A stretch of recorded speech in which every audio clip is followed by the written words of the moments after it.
Facebook ID নষ্ট হয়ে যাওয়া, ডিসেবল হয়ে যাওয়া কিংবা ব্যান করে দেওয়া, প্রায়শই এমন অসংখ্য অনাকাঙ্ক্ষিত ব্যাপারের মুখোমুখি হতে হয় ফেসবুক ব্যবহারকারীদের। মূলত ফেসবুকের কমিউনিটি স্ট্যান্ডার্ডের বিপক্ষে কোনো অ্যাক্টিভিটি দেখলে ফেসবুক থেকে টেম্পোরারি বা পার্মানেন্ট ব্যান বা ব্লক দেওয়া হয়। আর এটাকে ইংরেজিতে বলতে গেলে সোজা আপনার ফেসবুক আইডি ফেসবুক টিম থেকে ডিসেবল করে দেয় বা ডিলিট করে দেয়। ফেসবুক আইডি কেন এবং কী কী কারণে ডিসেবল হয়, যদি আপনারা এই টপিকের উপর ভিডিও চান অবশ্যই কমেন্ট করে জানাবেন। আমি নেক্সট ভিডিওতে এই টপিক নিয়ে আলোচনা করার চেষ্টা করব। অনাকাঙ্ক্ষিতভাবে আপনার ফেসবুক আইডি যদি ডিসেবল হয়ে যায় তাহলে আপনি সেই ডিসেবল আইডিটাকে কীভাবে ব্যাক বা রিকভার করবেন। সো এটা এনআইডি কার্ড সাবমিট করতে হয়। সাবমিট করার পর তারা 24 ঘন্টার সময় নেয়। 24 ঘন্টার ভিতরে যদি আপনি সঠিক ইনফরমেশন দিয়ে থাকেন তাহলে কিন্তু আপনার ফেসবুক আইডিটা তারা আবার ব্যাক করে দেয়।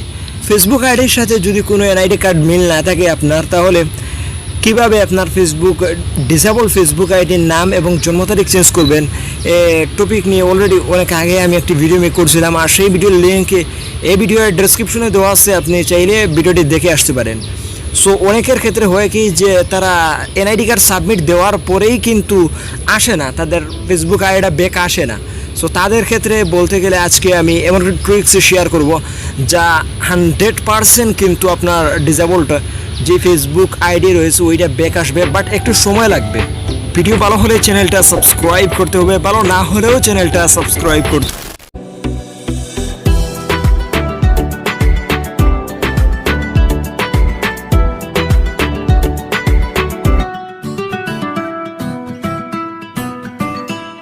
হবে।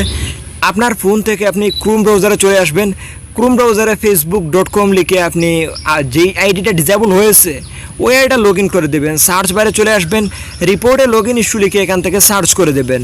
এই ওয়েবসাইটটাতে ফেসবুকের আপডেট চলতেছে, এ কারণে সরাসরি আপনারা তাদের কাছে ফিডব্যাকটা সেন্ড করতে পারবেন না। সোজা ওই ওয়েবসাইটের ভিতরে চলে যাবেন এবং এখান থেকে আপনারা সামান্য নিচের দিকে স্ক্রল করবেন এবং এখানে 4 নম্বরে যেটি রয়েছে, এখানে 5 নম্বরে যেটি রয়েছে আপনারা জাস্ট ওইটার ভিতরে চলে যাবেন। সো 5 নাম্বার ওইটাতে ক্লিক করে দেবেন এবং এখান থেকে নিচে ওয়াজ দিস হেল্পফুল আপনারা দেখতে পাচ্ছেন, জাস্ট এখান থেকে নোতে ক্লিক করবেন। নোতে ক্লিক করে দ্য সলিউশন ডাজ নট ওয়ার্কের 2 নম্বরটা এখানে সিলেক্ট করবেন। এখানে একটি এডিশনাল দিতে হবে। সো আপনারা ওই এডিশনালটা কোথায় পাবেন, আমার ডেসক্রিপশনে কিন্তু আমি একটি এডিশনাল লিখে দিয়েছি, আপনারা ডেসক্রিপশন থেকে সোজা কপি করে ওই জায়গায় পেস্ট করে দেবেন। যদি ডেসক্রিপশন বক্স কপি করতে না পারেন তাহলে ডেসক্রিপশনে কিন্তু ওই ভিডিওর লিঙ্ক দেওয়া আছে যে কীভাবে ডেসক্রিপশন বক্স কপি করবেন। আপনারা এখানে ইওর নেমের জায়গায় আপনারা আপনাদের ফেসবুক আইডির নাম লিখে দিবেন। সো আর কোনো কিছুই আপনাদের পরিবর্তন করতে হবে না। তারপর আপনারা এই এডিশনালটাকে কপি করে জাস্ট আপনারা এখানে অপশনালে এসে পেস্ট করে দিবেন এবং এখান থেকে সাবমিটে ক্লিক করে দেবেন। অলরেডি কিন্তু আমার এটা সাবমিট হয়ে গেছে এবং এখানে কিন্তু থ্যাঙ্কস লেখা চলে এসেছে। নেক্সট সার্চ বারে preventing A log in issue লিখে সার্চ করে দিবেন। আমি স্ক্রিনের মধ্যে দেখিয়ে দিচ্ছি, আপনারা ফার্স্ট ওয়েবসাইটের ভিতরে চলে যাবেন। এটার আপনারা নিচের দিকে চলে আসবেন এবং এখান থেকে আবারও আপনারা নোতে ক্লিক করে দেবেন। নোতে ক্লিক করে এখানে দ্য সলিউশন ডাজন্ট ওয়ার্ক আপনারা ওইটাতে ক্লিক করবেন। আগে যে ফিডব্যাকটা এখানে সাবমিট করেছিলেন বা যে এডিশনালটা আপনারা জাস্ট এখান থেকে সাবমিটে ক্লিক করে দেবেন। অলরেডি কিন্তু আমার ওইটা সাবমিট হয়ে গেছে। নেক্সট আপনারা ফেসবুক ফিডব্যাক লিখে সার্চ করে দেবেন। এখান থেকে ফার্স্ট ওয়েবসাইট যেটা রয়েছে ওইটা এখান থেকে সিলেক্ট করে দেবেন। সো এখানে ইওর ইমেল অ্যাড্রেসের জায়গায় আপনারা আপনাদের ফেসবুক আইডিতে যেই জিমেল অ্যাড্রেসটি অ্যাড ছিল আপনারা ওইটা বসাবেন। যদি কারোর অ্যাড না থাকে তাহলে আপনারা এমন একটি ফ্রেশ জিমেল অ্যাড্রেস বসাবেন যেটাতে আগে কোনো ফেসবুক আইডি অ্যাড করা হয় নাই। সো আপনি জাস্ট ওই জিমেল অ্যাড্রেসটার নাম কিন্তু এখানে বসিয়ে দেবেন এবং এখান থেকে প্লিজ প্রোডাক্ট ওর ফিউচারের জায়গায় আপনারা এখান থেকে নিচের দিকে আসবেন, এখান থেকে লগ ইনটা বসিয়ে দিবেন। ইওর ফিডব্যাকের জায়গায় আপনারা ওই এডিশনালটা বসিয়ে দিবেন, তারপর আপনারা সেন্ডে ক্লিক করে দেবেন। অলরেডি কিন্তু আমার ওইটা সাবমিট হয়ে গেছে।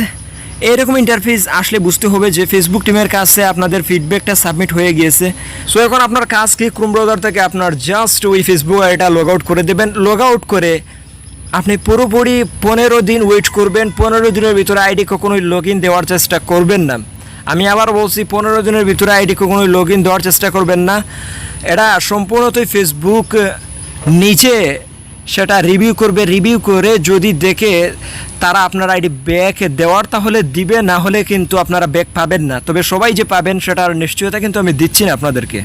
তো অবশ্যই বুঝতে পারছেন। আর যদি আপনার ভিডিওতে কোথাও বুঝতে অসুবিধা হয় কমেন্ট করে অবশ্যই জানাবেন, আমি আপনাদের কমেন্টে রিপ্লাই দেওয়ার চেষ্টা করব। তো ভিডিওতে একটা লাইক দিয়ে অবশ্যই চ্যানেলটা সাবস্ক্রাইব করে দিবেন।